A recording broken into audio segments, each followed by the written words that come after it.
Hi, my name's Tommy Bell, and today I'd like to talk to you about the Orville. If you haven't seen this show, treat yourself. Go stop this tape, go watch it right now, and go into it blind. And just believe me, you're going to love it. Enjoy.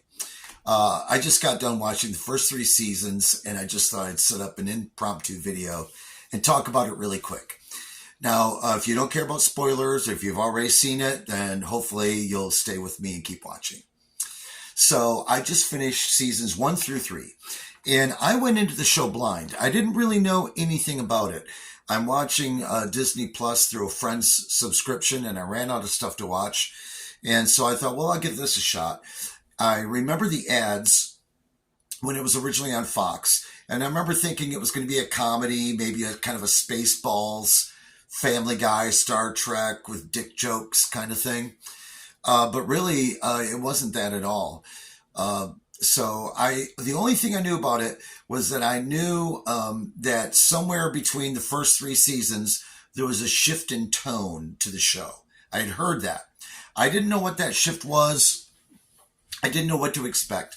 And I just went into it and I thought, well, it'd be fun to just discover it and see it for myself. So when I started the show, I noticed a lot of people are upset because they think it was a little too goofy. They were expecting something serious. I'm just the opposite. I was expecting something silly, zany, and it is a little goofy. But I was shocked at how much smarter the show was than I thought it would be. They come up with great solutions on how to get out of situations and stuff like that. So I found it to be a quite smart show in its own way. And it is funny, especially in the beginning. But the show does change gears. I think somewhere in the second season, it starts becoming much more of a serious show. A lot of people are out there are comparing this to Star Trek. And this is, I'll tell you what I think is the difference is. It's like Seth MacFarlane, he took what you might like about Star Trek and just added the element of what people would really do in that situation. I don't know how many times I've watched a TV show and thought, why didn't that person just say something? Or why didn't that person just hit them in the face? Or why didn't that person react the way a normal person?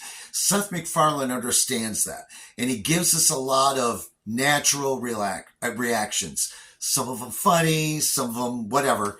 But it's smart. He goes a step beyond your typical Star Trek script. In my opinion, it is way better than anything Star Trek has to offer these days. It's a lot like watching The Next Generation, especially after it gets more serious in tone. And I'm also going to add, it's actually better than anything that Disney is doing with Star Wars. Now, the tone isn't Star Wars, the tone is Star Trek. But just as a sci-fi fare, it's better, in my opinion, than Star Wars because, I'm a product of the original trilogy. And one of the things that amazed me, even as a child at the theater, was realizing a long time ago in a galaxy far, far away, people were still people. They acted like normal people, and they drove beat up spaceships and stuff like that. And but they just talked normal. I'm Han Solo, Captain of the Millennium Falcon. This here's Chewbacca. They didn't go, they didn't talk like this, and for some reason, every character in Disney Star Wars talks like this. Mando, welcome to my kingdom. People never talked like that in Star Wars. Never.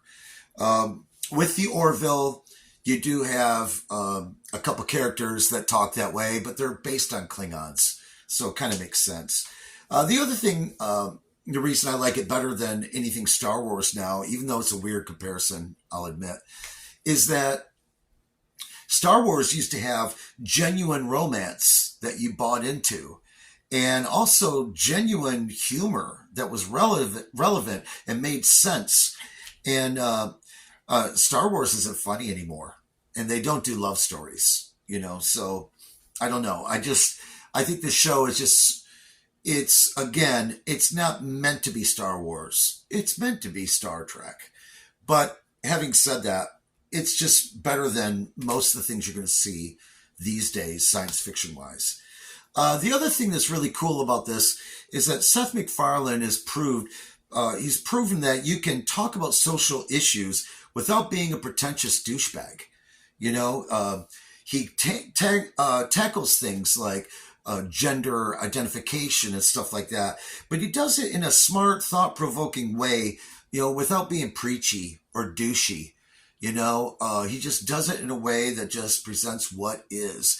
And most of the time, you know, like when Rian Johnson did that, it felt like it was forced. It didn't belong there. It was preachy. It was douchey. It was just stupid and out of place. Seth MacFarlane seems to be able to handle this in a way that it fits within the storyline and it supports the characters. So very, very clever thing he's done here.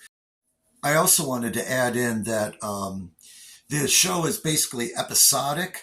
So the stories are kind of self-contained in each episode, but there's great story arcs, surprising stories that carry from episode to episode. Things that start out as a little minor thing or a little bit of a joke, eventually come back 2 or 3 episodes later as part of a bigger story, and then even become epic and part of a giant story later. So that's kind of nice. There are a couple things about it, though, that I don't think are too good. One is sometimes they have to follow orders. They have to do everything by the book. And then other times they just wing it. They go, what the hell? Let's just go for it. So they kind of struggle with tone in that respect. The other thing is sometimes the characters are kind of dumb. Like they leave weapons unguarded, or they let the truth slip, or they say something they're not supposed to say, or they do something they're obviously not supposed to do. In one of the scenes, the doctor puts emotions in a robot without even checking if that's going to be okay with everyone. So there's a lot of like renegade decisions being made on the fly that I just don't think would happen in a organized sense of command. And so to sum up, I would say that, you know, with the Orville, he's given us great stories, great character development with characters that have realistic reactions to situations. He's given us drama, suspense, romance, humor, weaves it all together. But most importantly, he's created a show that's fun to watch. It's obvious that Seth MacFarlane understands the fandom way better than any network executives. So I hope you like this. Hope you enjoyed this. And I hope you leave a like and a share and a comment below. Thanks for watching.